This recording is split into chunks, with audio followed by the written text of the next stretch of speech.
Shalom on the Sabbath. Today is still the 15th day of the 11th month of the year 5779. I don't know what happened there. I had a senior moment. Okay, it's 5779. We're approaching the end of the decade to beginning into a new decade. So it'll be this Abib, okay? When that is this year, and I'm not looking at my calendar, so I'm not sure. But anyway, this is also the 25th day of the first month of the year 2020. And if you guys don't, if it just seems like we're off on the timing, we keep the full moon as the new moon per Psalm 81 verse 3, okay? And there's many other things, but that's the scripture that we believe says that blow up the trumpet or the ram's horn at the new moon on the full moon on our solemn feast. Okay, so there's nothing else in Scripture tells us what a new moon is, but we believe that tells us right there. And there's many other things in the book that makes us believe that, but that's our go-to Scripture. So we're going to continue our expository teaching in the book of Judges. We're going to be in part 6 now, and we're going to start in chapter 19 and see how far we get, okay, with our hour teaching, or as close to that as we can. Excuse me. Judges chapter 19, verse 1. And it came to pass in those days when there was no king in Israel. During the time of the judges, there was no kings. Hadn't had the first king yet. We're going to be looking at that when we get in the book of Samuel. We'll start seeing that, 1 Samuel. But right now we're going to be looking at this time of deliverers or judges. And there was no king in Israel. That there was a certain Levite that sojourning on the side of Mount Ephraim, who took to him a concubine, which we all know what a concubine is, of Bethlehem, Yehudah. So he took himself a concubine from the city of Bethlehem in the area or division of Israel, which is Yehudah or Judah. And his concubine played the harlot or the whore. Okay, she committed adultery against him and went away from him unto her father's house to Bethlehem, Yehudah, and was there 4 whole months. And her husband arose and went after her to speak friendly unto her and to bring her again, having his servant with him, and a couple of donkeys or asses, and she brought him unto her father's house. And when the father of the damsel or the young woman saw him, he rejoiced, he was glad to meet him. And his father-in-law, the damsel, the young woman's father, retained him or detained him. And he abode with him or stayed with him 3 days. So they did eat and drink, and they lodged or they stayed together. And it came to pass on the 4th day when they arose early in the morning that he arose up to leave. And the young woman's father said unto his son or son-in-law, comfort your heart with a morsel of bread, and afterward go your way. And they sat down and did eat and drink both of them together. For the young woman's father had said unto the man, be content, I beg you, and stay all night, and let your heart be merry. So he said, enjoy yourself. Going to take in some wine or strong drink. And when the man rose up to depart, his father-in-law urged him, therefore he lodged there again, or stayed there another night. And he arose early in the morning on the 5th day to leave, and the young woman's father said, rest your heart, or comfort your heart, I beg you. And they tarried until afternoon. And they did eat both of them. They both ate, or they ate together. And when the man rose up to depart or to leave, he and his concubine and his servant, his father-in-law, the young woman's father, said unto him, behold now, the day draws toward evening. I beg you to stay all night. Behold, the day grows to an end. Stay here, that your heart may be merry, and tomorrow get you early on your way, that you may go or return home. But the man would not stay that night, but he rose up and left, and came over against Yebus, which is Jerusalem, and there were with him 2 donkeys saddled. His concubine also was with him. And when they were by Yebus, the day was already over, or far spent. It was getting ready to have the sun go down. And the servant said unto his master, Come, I beg you, and let us turn into this city of the Jebusites, and lodge in it. And his master said unto him, We will not turn aside here unto the city of a stranger, that is not of the sons of Israel, or the men of Israel. We will pass over to Gibeah.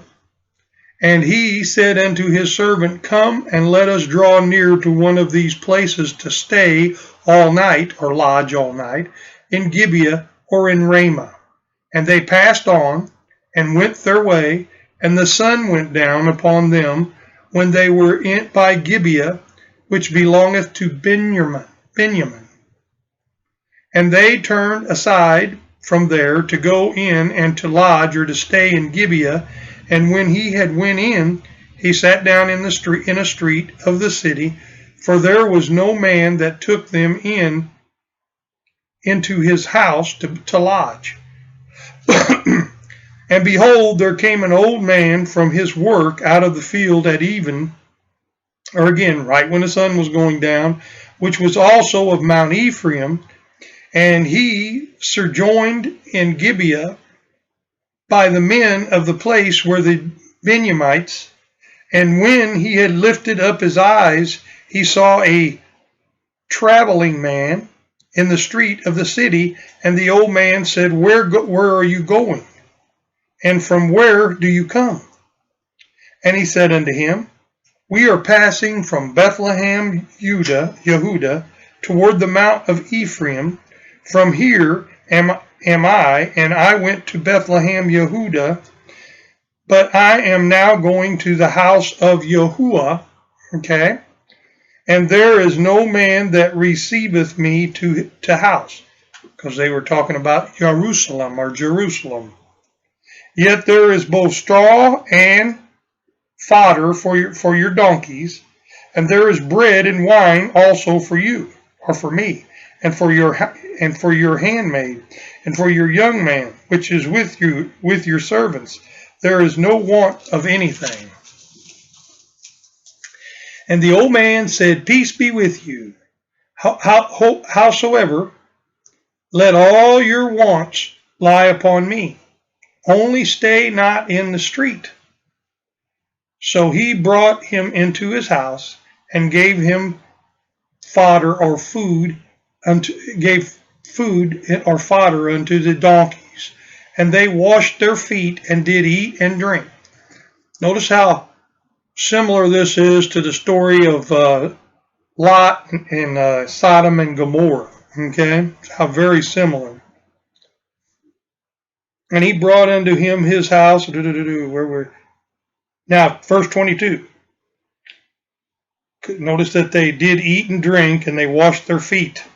Now, people washed feet probably every day because, they wore sandals or weren't without shoes.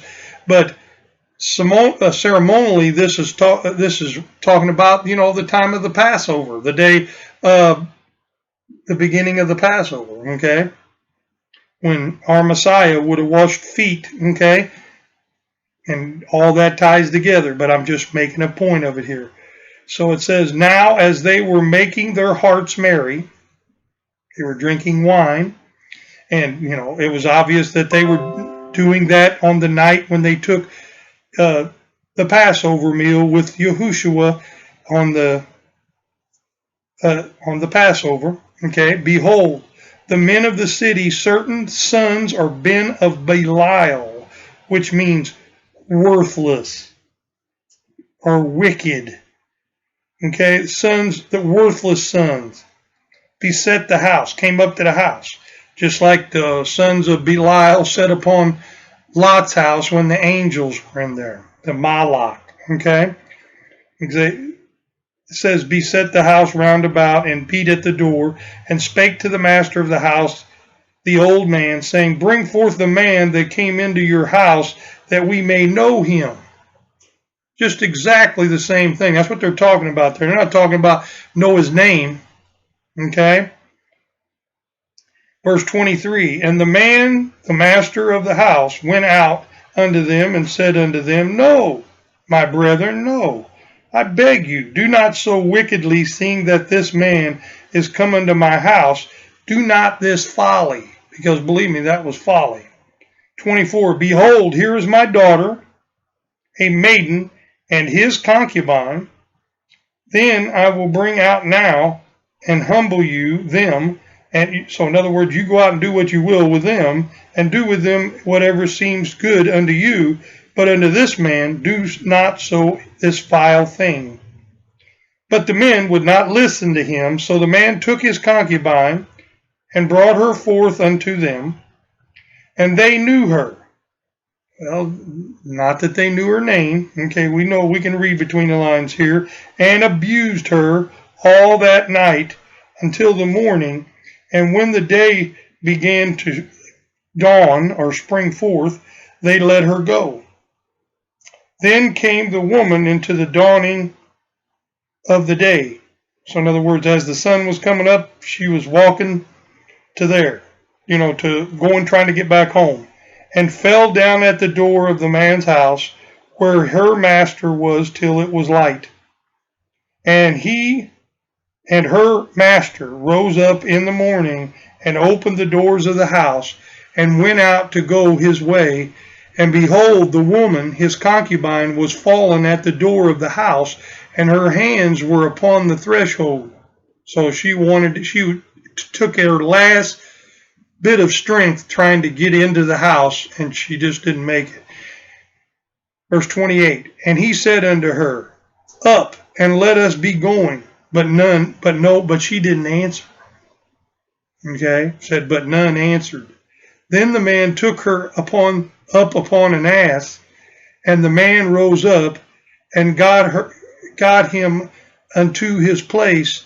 And when he was come into his house, he took a knife, and he laid hold on his concubine and cut her up into pieces, together with her bones, unto 12 pieces, and sent her into all the coast or the borders of Israel, throughout the whole land of Israel. Now, notice some parallels. I've mentioned one. But also, when you notice this, you realize this concubine, okay, they said she committed adultery, even though they didn't say yet that she was truly wedded to this man. But when she went out, they said she had committed adultery against her husband.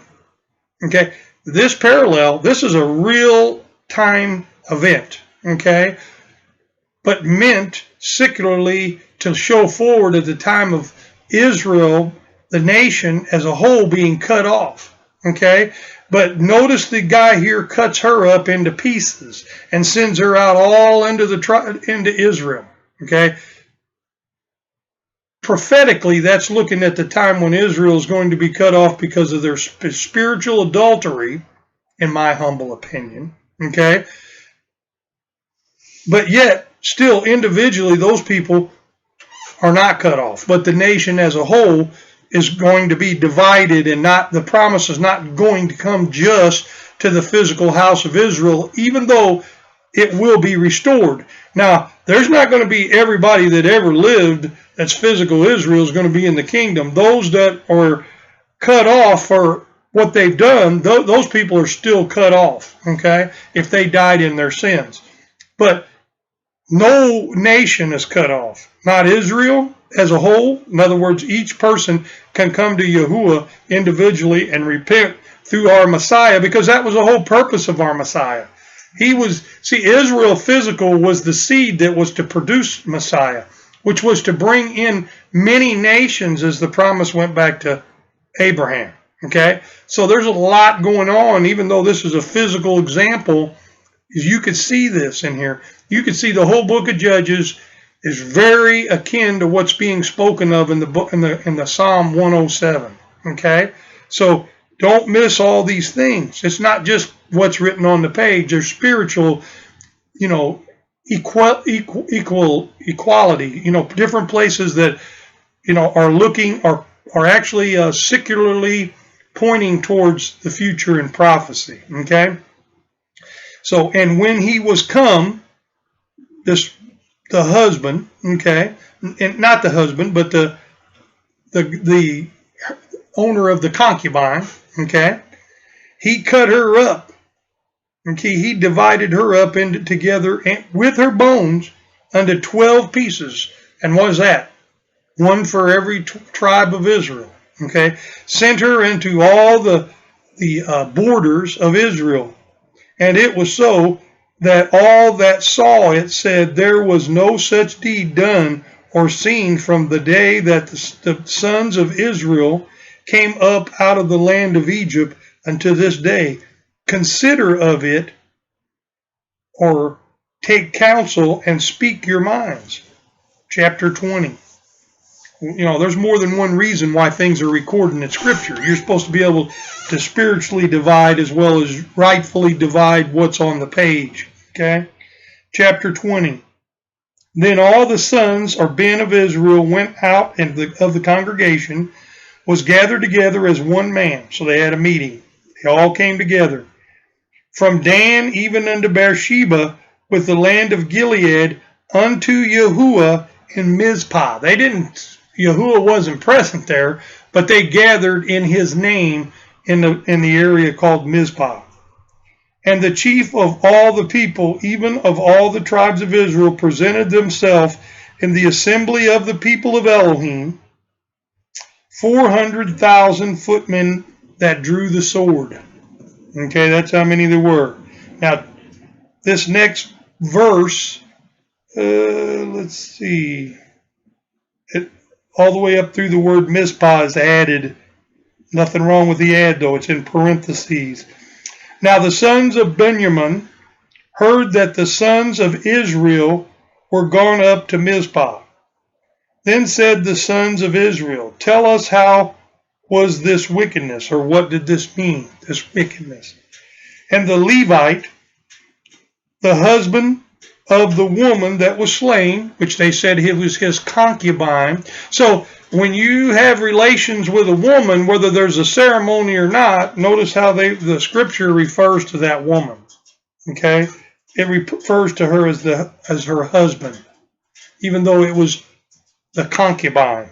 Clearly, of the woman that was slain, answered and said, I came unto Gibeah, that belongeth to Benjamin, and I am the concubine I and my concubine, okay, which they just referred to him being her husband, to lodge. And the men of Gibeah rose against me, and beset the house round about upon me by night, and thought to have slain me. Well, they were going to do worse and then slay him. And my concubine have they forced, that she is ravished, would have been the better translation, that she is dead. In other words, they had intercourse with her, they beat her, they did whatever they wanted with her until the early dawn, then they let her on, and she died from that. Verse 6, and I took my concubine, and cut her in pieces, and sent her throughout all the land, all the country of the inheritance of Israel, for they have committed disgraceful conduct, or lewdness and folly in Israel. Behold, you are the sons of Israel. Give here your advice and counsel. And all the people arose as one man, saying, we will not any of us go to his tent, or go back home, neither will any of us turn into our homes. But now this shall be the thing which we will do to Gibeah. We will go up by lot against it, and we will take 10 men of 100 throughout all the tribes of Israel, and 100 of 1,000, and 1,000 out of 10,000 to fetch provisions for the people, that they may do when they come to Gibeah of Benjamin, according to the folly that they have wrought in Israel. So, and this is just an example again of Israel, having to pay for the folly that they did as they went after other Balaam or other Elohim. Okay? So all the men of Israel were gathered against the city. I already read that, didn't I?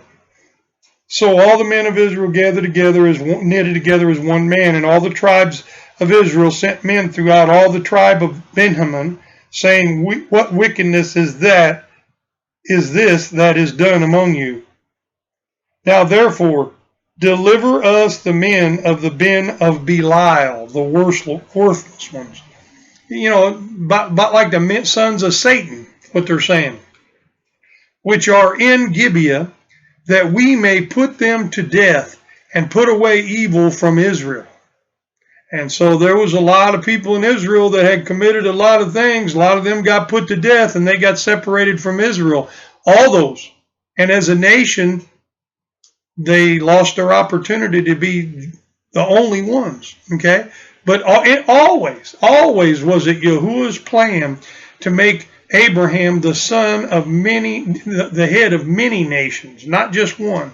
Israel proper was here on earth to bring forth the seed, which is our Messiah, which would, again, in the last days, according to Ezekiel 37, there would be two sticks would become one. And that includes spiritual and physical Israel to become one nation.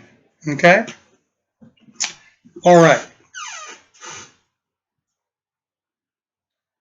Now, but the sons of Benjamin would not listen to the voice of their brethren, the Ben, or sons of Israel. But the Ben of Benjamin would not listen. But the Ben of Benjamin gathered themselves together out of the cities of Gibeah to go out to battle against the Ben of Israel. Not good. Not good. Okay? And the Ben of Benjamin were numbered at that time out of the cities 20 and 6,000 men that drew the sword. Instead of saying, okay, the ones that did wrong, we're going to turn them over and they're going to get purged from Israel, take the evil out, they took their side. Kind of happens that way today. Same thing. People that call themselves Christians or those that follow our Messiah will turn and support people that live and do wickedly instead of have them purged from the Israel. Okay? Pointing out wickedness, surrendering them. They protect them instead. Okay. 16. And among all this people there were 700 chosen men that were left-handed. Everyone could sling stones at a hair's breadth. Okay, at a hair's, here is the real translation, width is added, and not miss. So they could hit a hair. That's what they're saying. They could throw a stone and hit a hair. That's pretty good. Pretty good with a stone. They're all left-handed.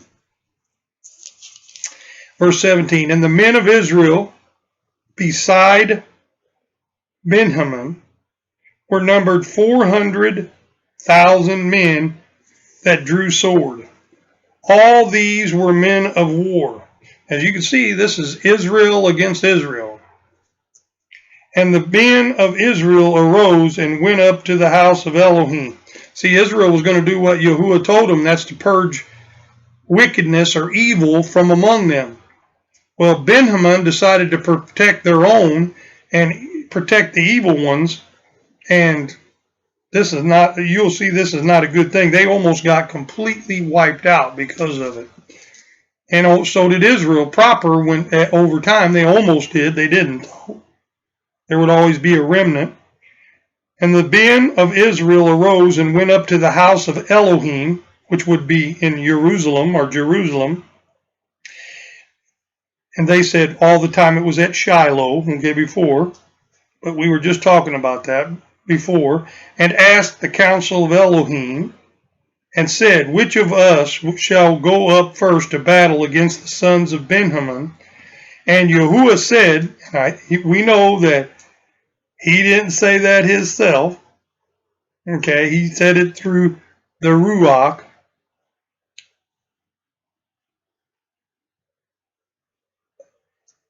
And Yahuwah said, Yehuda shall go up first, the tribe of Yehuda. And the men or sons of Israel rose up in the morning and encamped against Gibeah. And the men of Israel went out to battle against Benjamin. And the men of Israel put themselves in array, or in their battle gear, to fight against them at Gibeah. And the men of Benjamin came forth out of Gibeah and destroyed. I think it was destroyed. I see the part here, man. Sometimes and destroyed down to the ground of the Israelites that day 22,000 men. So, didn't look good here, did it? Looked like Israel wasn't prevailing at this time.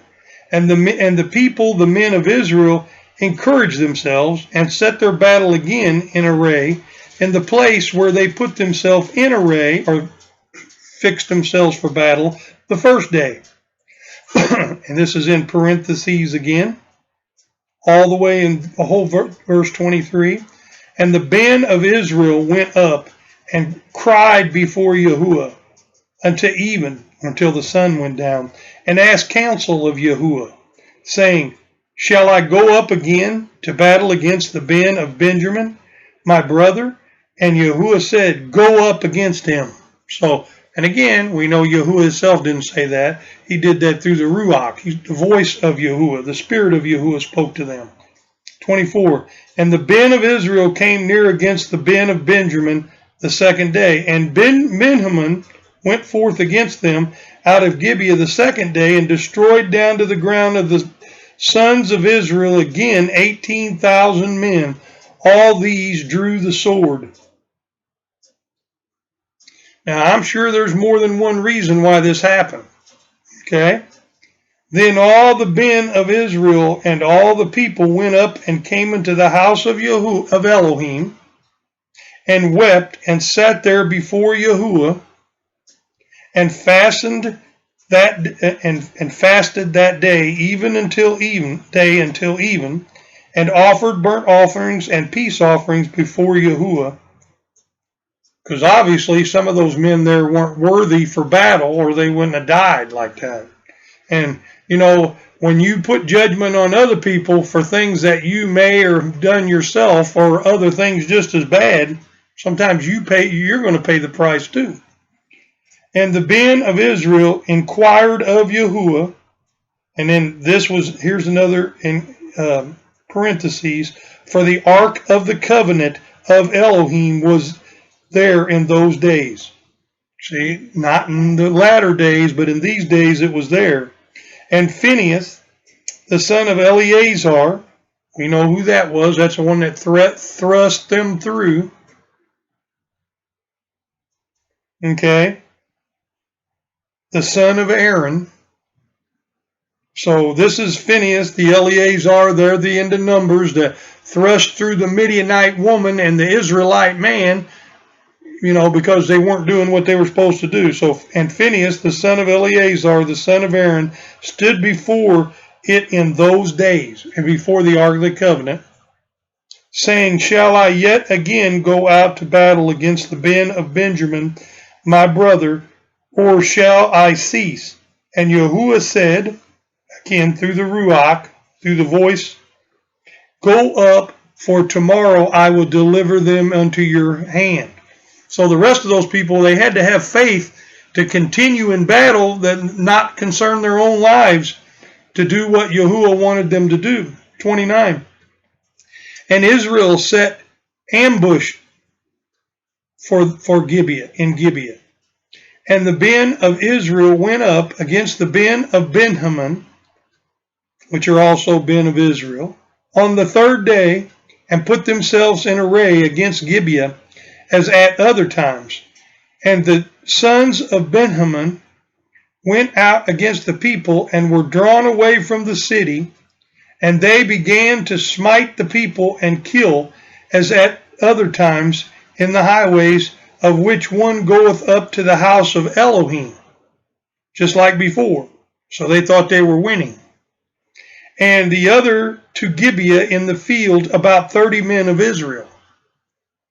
And the Ben of Benjamin said, they are smitten down before us as at the first time. But the Ben of Israel said, let us flee or retreat, and draw them from the city into the byway or the highways, to the away from town where they didn't have cover. And all the men of Israel rose up out of their place and put themselves in array at Bela Tamar. And the ambushers of Israel came forth out of their places, even out of the meadows of Gibeah. And there came against Gibeah 10,000 chosen men out of all of Israel. And the battle was heavy, but they knew not that evil was near them. And Yahuwah smote Benjamin before Israel. Now, who do you think did that? The hornet, the Ruach HaKodesh, the spirit of Yahuwah got him before, fought before Israel. And the Ben of Israel destroyed of the Benjamites that day 20 and 5,000 and 100 men, all these that drew the sword. See, just like Samson, when the spirit of Yahuwah wasn't upon the sons of Israel or the Ben of Israel, they weren't able to prevail against Benjamin. But when the time was right, the spirit or the voice, the Ruach HaKodesh, came upon these men and gave them great strength, and they destroyed Benjamin, just utterly defeated. So the Ben of Benjamin saw that they were smitten or defeated, for the men of Israel gave place to Benjamin, to the Benjamites, because they trusted in unto the ambushers which they had set beside Gibeah. And the ambushers hasted and rushed upon Gibeah, and the ambushers drew themselves along and smote all the city with the edge of the sword. Now there was an appointed signal, they got sign there, but there was a signal between the men of Israel and the ambushers, that they should make a great flame with smoke rise up out of the city.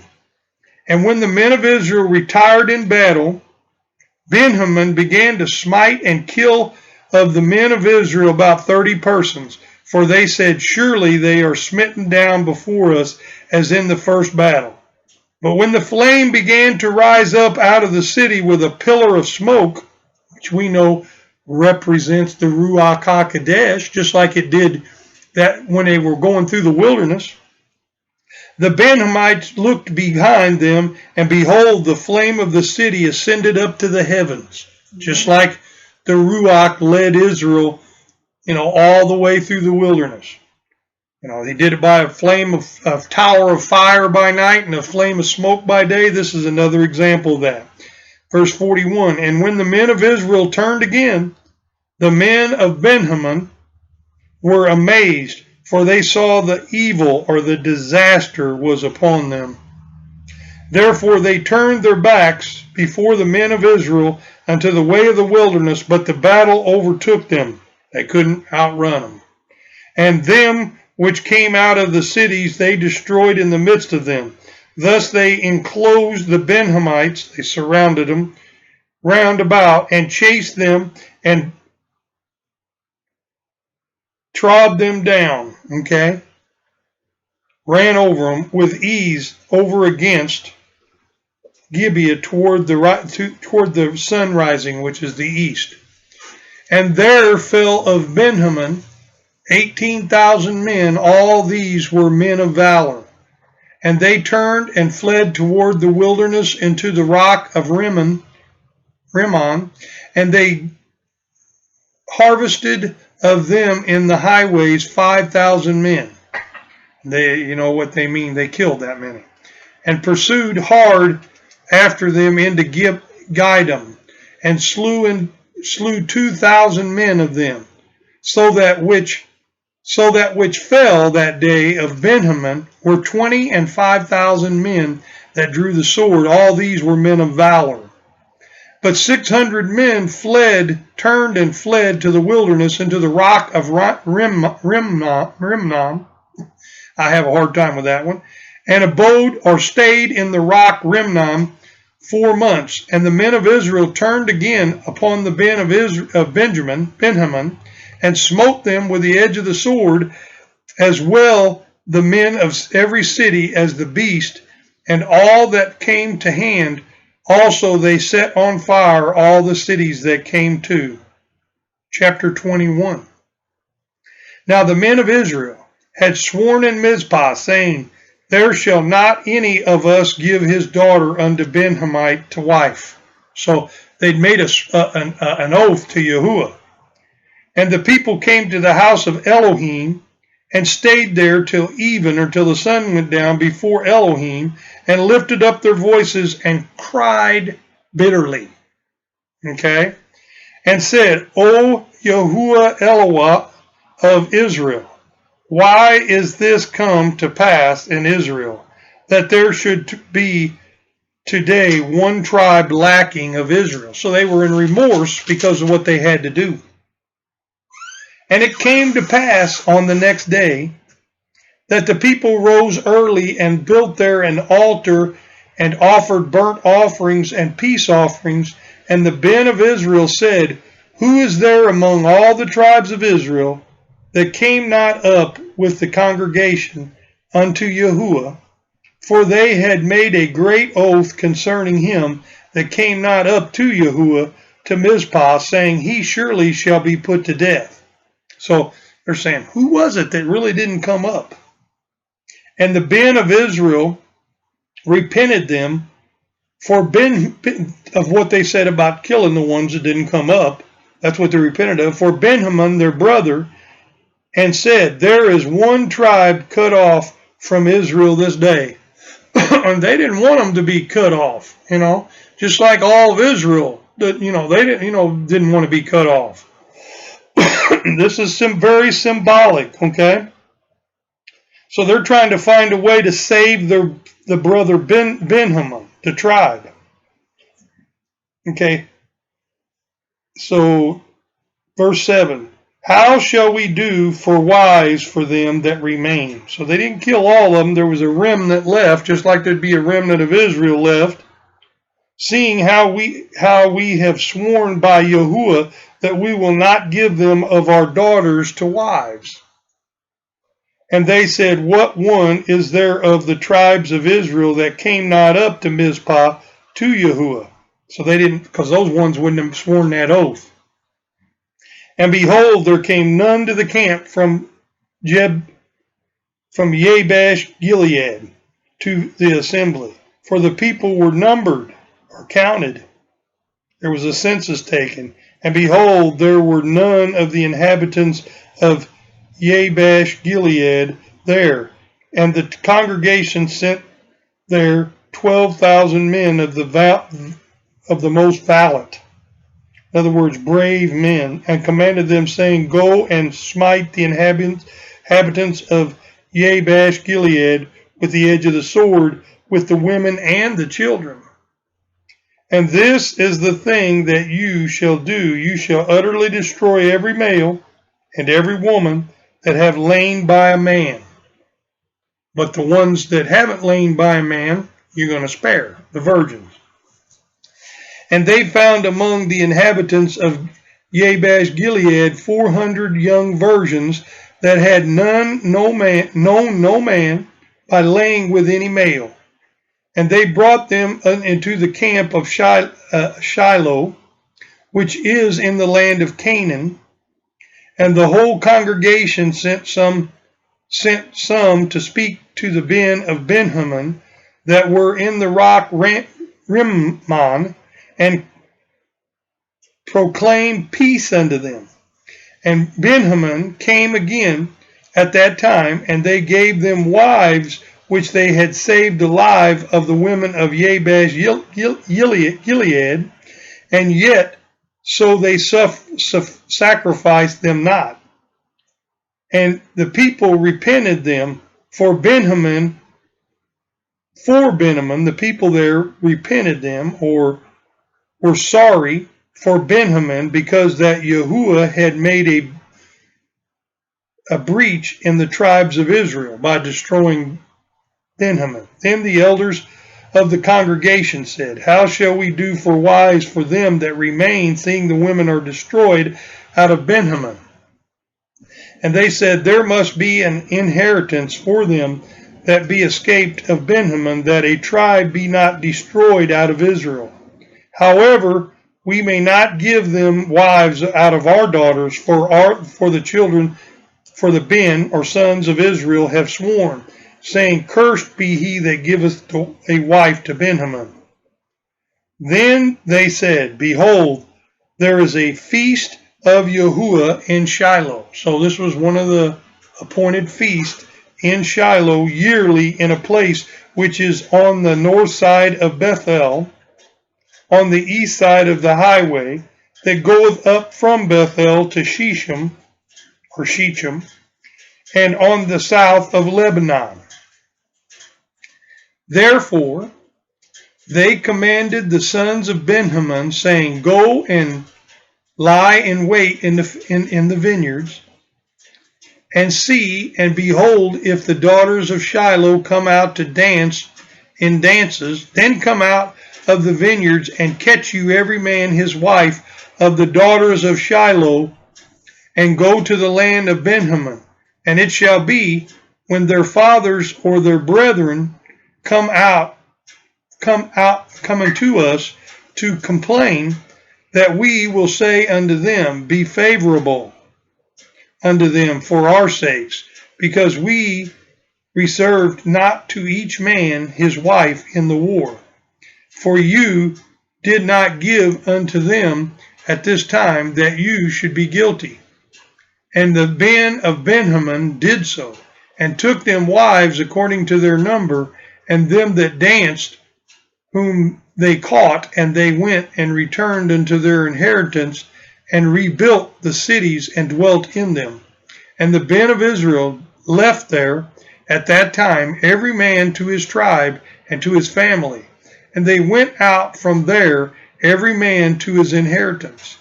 In those days there was no king in Israel. Every man did that which was right in his own eyes. Okay? And we all know that back in Deuteronomy it said nobody was supposed to do what was right in their own eyes. They're supposed to be having Yahuwah as their king. Amen. But at this time we know they were rebelling, and Yahuwah sent one deliverer right after another, and they just kept on going back after their own ways. So that's the completion of the book of Judges. Next time we're going to do the book of Ruth, and then we're going to move right on into Samuel. So this one's a little bit short, but it's the conclusion of the book of Judges. And may Yahuwah bless until we meet again. Again, any comments, concerns, critiques, criticism, contact us at philadelphiaassemblies@gmail.com. And may Yahuwah bless until we meet again. Shalom.